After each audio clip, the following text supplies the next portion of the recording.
آپ اپنے رب کے نام کا ذکر کریں، رب کے نام کا ذکر کریں۔ اور رب کا نام کون سا ہے؟ اللہ۔ اس کے بعد کون سا ہے؟ اللہ۔ اور باقی اس کے کیا ہے؟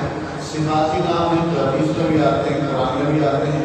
اللہ فرما رہا ہے کہ اپنے پالنے والے کے نام کا ذکر کریں، پالنے والے کے نام کا ذکر کریں، وَتَبَتَّلْ إِلَيْهِ تَبْتِيلًا، اور اس کی طرف مکمل طور پر اس کی طرف کیا ہو جائے؟ متوجہ ہو جائے، ہر چیز سے قطع تعلق کر کے اس کا ذکر کیا جائے تو مکمل کیا کیا جائے؟ یکسوئی کے ساتھ، توجہ کے ساتھ، اس کو تبتل کے ساتھ تعبیر کیا گیا اس آیت میں۔ رب کریم ارشاد فرماتا ہے وَتَبَتَّلْ إِلَيْهِ تَبْتِيلًا، اس کی طرف جو آپ کا رجوع ہوگا وہ مکمل ہوگا، مکمل آپ نے مخلوق سے انقطاع کر کے رب کی حضور سجدہ ریز ہونا ہے، اس کا ذکر کرنا ہے۔ اور رب کون ہے؟ اللہ فرماتا ہے کہ رب المشرق والمغرب، مشرق کا بھی رب ہے اور مغرب کا بھی رب ہے۔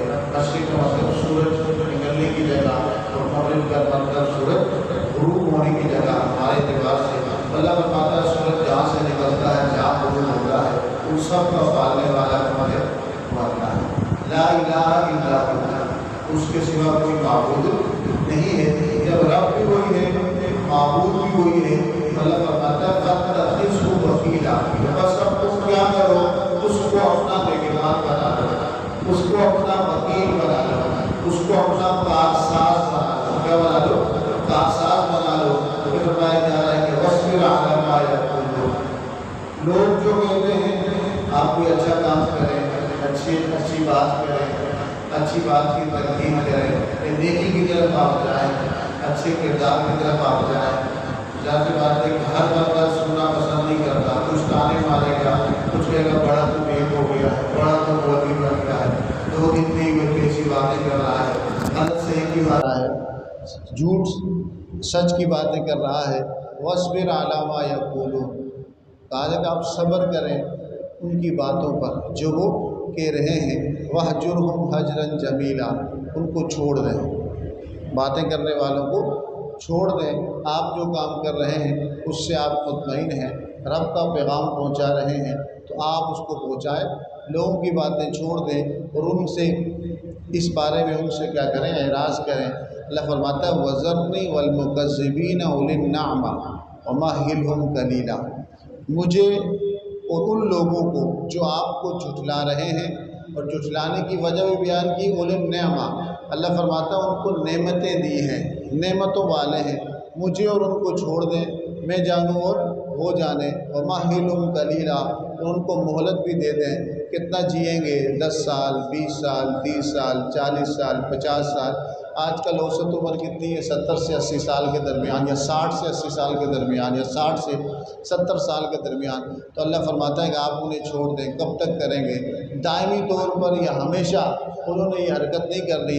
اللہ فرماتا ہے کہ اِنَّ لَدَيْنَا أَنْكَالًا وَجَحِيمًا، بے شک ہمارے پاس ان کے لیے زنجیریں ہیں باندھنے کے لیے، وجحیمہ، اور جہنم ہے عذاب کے لیے، وطعامًا، بھوک لگے گی تو کھانا بھی ہے ان کے لیے، ذا غصۃ، لیکن یہ کھانا ان کے گلے میں پھنسے گا، کھانا ان کے گلے میں پھنسے گا، وعذابًا علیما، اور دردناک عذاب۔ پھر اللہ فرماتا ہے یوم ترجف الارض والجبال، جس دن زمین اور آسمان کانپیں گے، ہلیں گے، تھر تھرائیں گے، وکانت الجبال کثیبا مہیلا، اور یہ پہاڑ ایسے ہو جائیں گے جس طرح مٹی کے ٹیلے ہوتے ہیں، مٹی کی چھوٹی چھوٹی پہاڑیاں ہوتی ہیں، تیز ہوا جب چلے تو وہ بہنے لگ جاتے ہیں، جس طرح پانی بہتا ہے اس طرح ہوا کی طرح ان کا رخ، ہوا کا رخ ان پر زیادہ ہو تو مٹی کے ٹیلے کا، اتنے اونچے پہاڑوں کی حالت کیا ہوگی؟ اتنے یہ کمزور ہو جائیں گے جیسے مٹی کے کیا ہوتے ہیں؟ چھوٹے چھوٹے ٹیلے ہوتے ہیں۔ پھر فرمایا اِنَّا أَرْسَلْنَا إِلَيْكُمْ رَسُولًا، بے شک ان کی طرف ہم نے ایک رسول، ایک پیغام پہنچانے والا بھیجا تھا، شاہدًا علیکم، وہ رسول ان پر گواہ تھا، ان پر گواہ تھا، کس بات کا؟ اچھا، خیر کا اور شر کا۔ مبشر بھی ہوتا ہے رسول اور نذیر بھی ہوتا ہے۔ مبشر کا مطلب اچھے کام کے بارے میں بتانے والا، اور اس پر جو انعامات ہیں دنیا میں اور آخرت میں اس کی بشارت دینے والا، اور نذیر کا مطلب ہوتا ہے کہ برے اعمال جو ہوتے ہیں ان کے بارے میں بھی بتانے والا اور ان سے بچاؤ کے طریقے بھی بتانے والا، اور جو اس کو کرے گا اس کو کیا دنیا اور آخرت میں رسوائی ہوگی نبی یہ بھی بتاتا ہے۔ نبی مبشر بھی ہوتا ہے، نبی نذیر بھی ہوتا ہے، خوشخبری دینے والا بھی ہوتا ہے اور ڈرانے والا بھی ہوتا ہے۔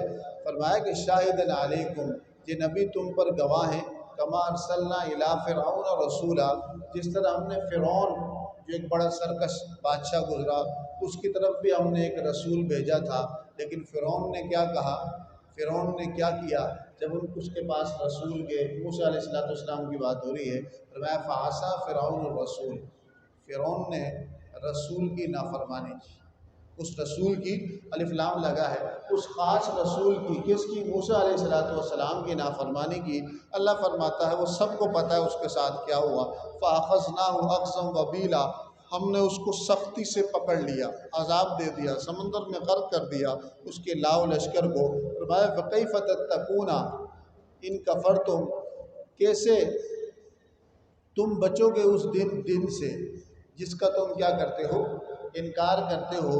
یجعل الولدان شیبا، وہ ایسا ہولناک، خوفناک، ہیبت ناک، ایسا روب اور دبدبے والا دن ہوگا قیامت کا۔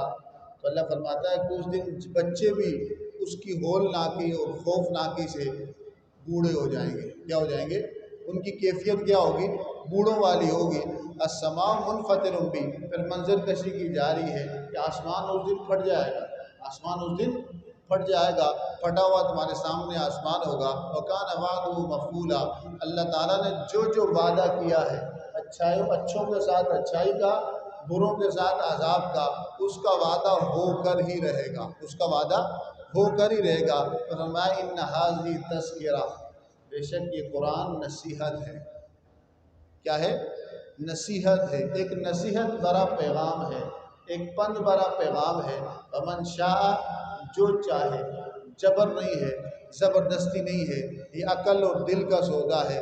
اسلام میں کوئی جبر نہیں، کوئی زبردستی نہیں، لا اکراہ فی الدین ہے۔ اللہ تعالیٰ قرآن مجید میں ارشاد فرماتا ہے کہ دین قبول کرنے میں کوئی جبر نہیں، کوئی زبردستی نہیں۔ قد تبین الرشد من الغی، ہدایت کیا ہے اور گمراہی کیا ہے یہ واضح ہو گیا، یہ کیا ہو گیا؟ واضح ہو گیا۔ فمن شاء اتخذ الی ربہ سبیلا، بس جو چاہے اپنے رب کی طرف رستہ چناؤ کر لے۔ جو رستہ رب کی طرف جاتا ہے، ایک رستہ جو رب کی طرف جاتا ہے، ظاہر سی بات ہے وہ جنت کا راستہ ہے۔ جو رب سے دور ہے، رب کے رستے سے ہٹا ہوا ہے، وہ شیطان کا راستہ کہلاتا ہے، اور شیطان کا راستہ کیا ہوتا ہے؟ جہنم ہوتا ہے۔ فمن شاء اتخذ الی ربہ سبیلا، جو چاہے، اس دنیا میں دل کی بات ہوگی، چاہت کی داؤ امتحان ہے، کوئی جبر نہیں، کوئی زبردستی نہیں۔ عقل و شعور کے استعمال کے بعد، غور و فکر کرنے کے بعد، سوچنے کے بعد، حق و باطل کے درمیان تمیز کرنے کے بعد، اللہ فرماتا ہے فمن شاء اتخذ الی ربہ سبیلا، جو چاہے اپنے رب کی طرف کیا بنا لے؟ رستہ لے لے، چناؤ کر لے۔ ان پر آگے بات کی جا رہی ہے کہ رسول اللہ صلی اللہ علیہ وسلم اور حضور کے صحابہ رات کے کچھ پہر، رات کے کچھ حصے اللہ تعالیٰ کی عبادت کیا کرتے تھے، تہجد کی نماز پڑھا کرتے تھے۔ اس کے بارے میں وہ بتایا جا رہا ہے کہ ان ربک یعلم انک تقوم ادنی من ثلثی اللیل ونصفہ وثلثہ وطائفۃ من الذین معک، بے شک آپ کا رب جانتا ہے کہ آپ نماز کے لیے کھڑے ہوتے ہیں ایک تہائی رات یا دو تہائی رات یا آدھی رات، تو آپ کے ساتھ آپ کے صحابہ کی ایک جماعت بھی ہوتی ہے۔ واللہ یقدر اللیل والنہار، دن اور رات کا اندازہ کرنے والا، ان کو بدلنے والا کون ہے؟ اللہ ہے۔ اصل وقت تو رب کو ہی پتہ ہے۔ علم ان لن تحصوہ فتاب علیکم، اب اللہ فرماتا ہے کہ میں جانتا ہوں کہ تم اس وقت کو صحیح شمار نہیں کر سکتے۔ فقرؤوا ما تیسر من القرآن، جب نماز پڑھو تو قرآن کی تلاوت کرو جتنا تمہارے لیے پڑھنا کیا ہو؟ آسان ہو۔ علم ان سیکون منکم مرضی، اللہ اس بات کو بھی جانتا ہے کہ تمہارے درمیان مریض بھی ہوتے ہیں، وآخرون، کچھ ایسے لوگ بھی ہوتے ہیں، یضربون فی الارض یبتغون من فضل اللہ، جو زمین پر سفر کرتے ہیں، کام کاج کرتے ہیں، اللہ کا فضل تلاش کرتے ہیں، رزق حلال کماتے ہیں۔ وآخرون، اور کچھ ایسے بھی ہیں، یضربون فی اللہ، یقاتلون فی سبیل اللہ، اللہ کی راہ میں جہاد کرتے ہیں، فقرؤ ما تیسر منہ، تو بس تم قرآن کی اتنی تلاوت کرو جتنی آسان ہو۔ تو اس کے اندر 3 لوگوں کا ذکر کیا جا رہا ہے، اللہ کی راہ میں جہاد کرنے والے، اللہ کی راہ میں جہاد کرنے والے، رزق حلال کمانے والے، رزق حلال کمانے والے، اور وہ لوگ جو مریض ہیں۔ اللہ تعالیٰ نے جہاد کو اور رزق حلال کو ایک ہی کیٹیگری میں رکھا۔ رزق حلال کمانے والوں کو بھی اللہ تعالیٰ نے وہی مقام عطا کیا ہے جو اللہ کی راہ میں کیا کرنے والوں کو عطا کیا ہے، جہاد کرنے والوں کو عطا کیا ہے۔ اللہ فرماتا ہے وَأَقِیمُوا الصَّلَاةَ، نماز قائم کرو، وَآتُوا الزَّکَاةَ، زکوٰۃ تم پر فرض ہو جائے تو ادا کرو، وَأَقْرِضُوا اللَّهَ قَرْضًا حَسَنًا، اور اللہ تعالیٰ کو قرضہ دو۔ یہ قرضہ کون ہوگا؟ اچھا قرضہ، یعنی اللہ کی راہ میں خرچ کرو، اللہ کی راہ میں خرچ کرو۔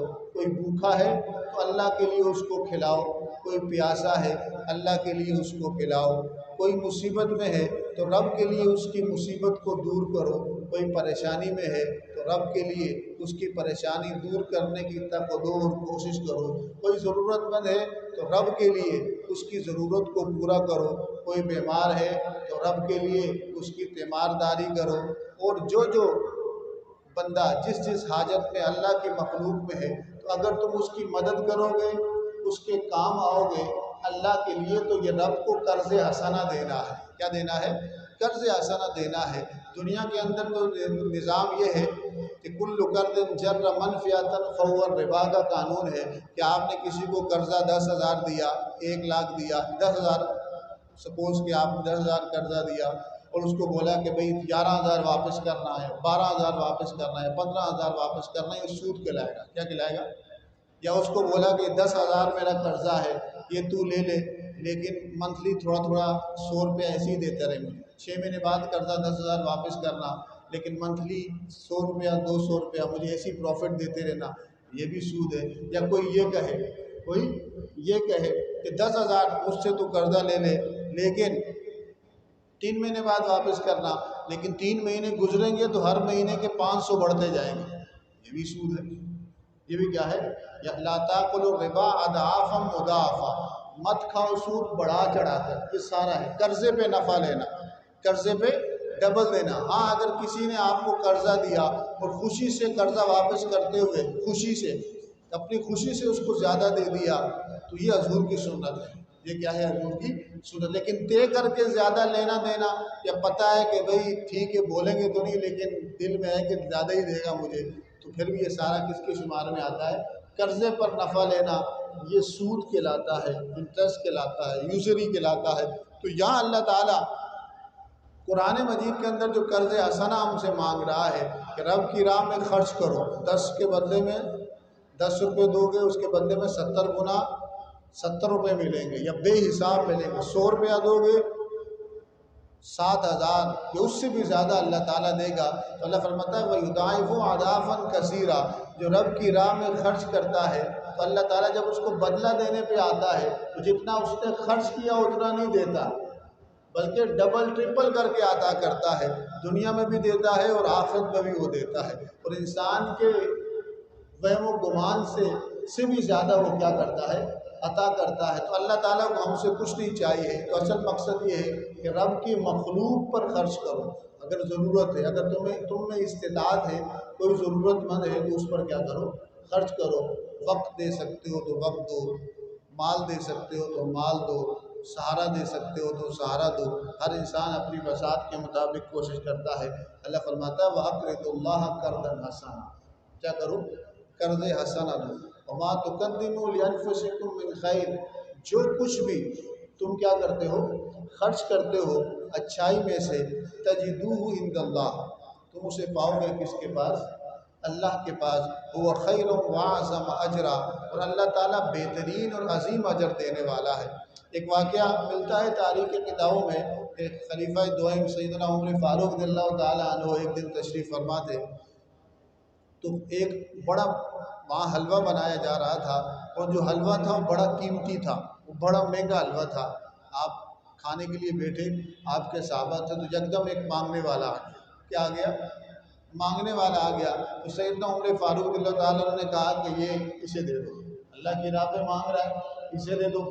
جب ان صحابہ جو موجود تھے انہیں اٹھا کے وہ حلوہ جو چیز بن رہی تھی، میٹھائی کوئی چیز تھی، ڈش تھی، اسے دے دی، وہ کھانے لگ گیا۔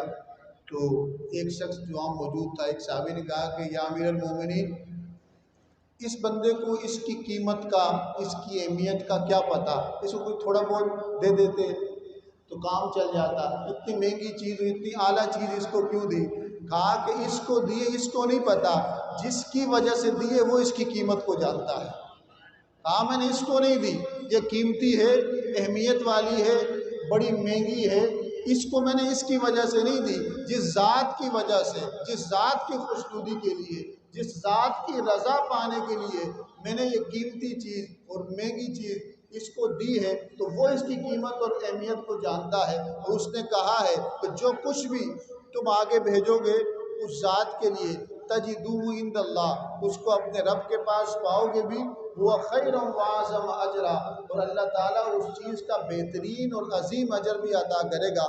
پھر کہا جا رہا ہے کہ واستغفر اللہ، جو بھی تم نیکی کرتے ہو، ذکر کی صورت میں، رب کی راہ میں خرچ کرنے کی صورت میں، نماز کی صورت میں، تہجد کی صورت میں، رب کو قرض حسنہ دینے کی صورت میں، وہ ساری رب کی توفیق ہوتی ہے۔ تم اس رب کا حق تو ادا نہیں کر سکتے، تو واستغفر اللہ، استغفار کرو۔ کیا کرو؟ استغفار کیا کرو۔ جو بھی عبادت، اس میں ساری عبادات کا ذکر ہے، سورۃ المزمل میں نماز کا ذکر ہے، قرآن کی تلاوت کا ذکر ہے، اللہ کی راہ میں خرچ کرنے کا ذکر ہے، اس میں جہاد کا ذکر ہے، جس کے حلال کا ذکر ہے۔ یہ سب کرنے کے بعد کہا جا رہا ہے زکوٰۃ کی ادائیگی کا ذکر ہے، نماز قائم کرنے کا حکم دیا گیا ہے۔ آخر میں کہا جا رہا ہے کہ واستغفر اللہ، تم سب نے کیا کرنا ہے؟ اللہ سے معافی مانگتے رہنا ہے، استغفار کرتے رہنا ہے۔ کیوں؟ کہ اگر کوئی نیکی کر بھی رہے ہو تو یہ اس کی توفیق ہے، اس نے کچھ دیا بھی ہے، خیر پھیلانے والے بن بھی رہے ہو، اس کے حکم کے پر عمل کر بھی رہے ہو، تو یہ اس کی توفیق ہے۔ حق تو تم ادا کر نہیں سکتے، تو واستغفر اللہ، اللہ سے کیا چاہو؟ مغفرت چاہو، استغفار کرتے رہو۔ ان اللہ غفور الرحیم، بے شک اللہ تعالیٰ بہت زیادہ بخشنے والا بھی ہے، اور نہایت اور بہت زیادہ مہربانی کرنے والا بھی ہے، رحمت کرنے والا بھی ہے۔ تو اللہ عز و جل سے دعا کرے کہ اللہ عز و جل جو کچھ سورۃ المزمل کے اندر رب کریم ہمیں حکم دے رہا ہے، رسول اللہ صلی اللہ علیہ وسلم سے خطاب ہے، حکم ہمیں ہے، تو جو دیا جا رہا ہے تو اللہ تعالیٰ ان سب کا ہمیں کیا کرے؟ پابند بنائے۔ یہ سورہ مبارکہ روحانیت کے اندر بڑی ہی مؤثر ہے، اس کے ذریعے قرب الہی ملتا ہے، اس کے ذریعے انسان ہر قسم کے، بعض صورتوں کے خواص ہوتے ہیں، قرآن کی ہر صورت عظیم ہے، قرآن کی ہر صورت اونچی شان والی ہے، بڑی اس کی تاثیر ہے، لیکن قرآن کی اس کوئی پوچھا جائے، ہم علماء سے پوچھا جاتا ہے کہ ایک ایسی صورت جو سارے کام جس سے ہوتے ہوں، جس سے روحانیت بھی بڑھتی ہو، روحانی ترقی بھی ہوتی ہو، جادو کی ہر قسم کی کاٹ ہو، نظر بد کی کاٹ ہو، ہر قسم کی بندش جس سے ٹوٹتی ہو، کوئی ایسی صورت، تو آپ کو علماء روحانیت بتائیں گے کہ وہ صورت سورۃ المزمل ہے۔ وہ صورت کون سی ہے؟ سورۃ المزمل ہے۔ اس کو پڑھنا چاہیے، اس کی تلاوت کرنی چاہیے، کثرت کے ساتھ پڑھنا چاہیے۔ بزرگان دین فرماتے ہیں اس کے پڑھنے والے کو تو اللہ تعالیٰ نماز کی توفیق دے دیتا ہے، تہجد کی توفیق دے دیتا ہے، قرب عطا کر دیتا ہے، اور سب سے بڑھ کے حضور کی محبت عطا کر دیتا ہے۔ کسی بھی قسم کی بندش ہو، جادو ہو، اثرات ہو، یا کوئی بھی بیماری ہو، اس کی کثرت کے ساتھ پڑھنے والے کو اللہ تعالیٰ اس سے کیا دے دیتا ہے؟ چھٹکارا دے دیتا ہے۔ اور اس پہ پڑھنے کے طریقے بھی ہیں، تعداد بھی ہوتی ہے، کتنی بار پڑھی جائے، کس وقت پڑھی جائے، کس انداز سے پڑھی جائے، لیکن اپنے پڑھنے کا آپ معمول بنائیں، کم سے کم روزانہ 7 بار 11 بار اس کو پڑھیں، سورۃ المزمل کو، تو آپ صلی اللہ علیہ وسلم سے قرب کا تعلق بھی اس سے بڑھتا ہے، کیونکہ اس کی پہلی آیا کے اندر رب کریم نے آپ صلی اللہ علیہ وسلم سے کیا کیا ہے؟ خطاب کیا ہے۔ تو اللہ عز و جل سے دعا ہے کہ رب کریم اس صورت کی برکات ہم سب کو نصیب فرمائے۔ اس صورت کی جملہ جو راز ہیں، اس صورت کے اندر جملہ جو احکام ہیں، اللہ عز و جل ہمیں اس پر عمل کرنے کی توفیق نصیب فرمائے، جو کچھ سنا اس پر عمل کرنے، دوسروں تک پہنچانے کی توفیق نصیب فرمائے۔ وما علیہ الا البلاغ المبین۔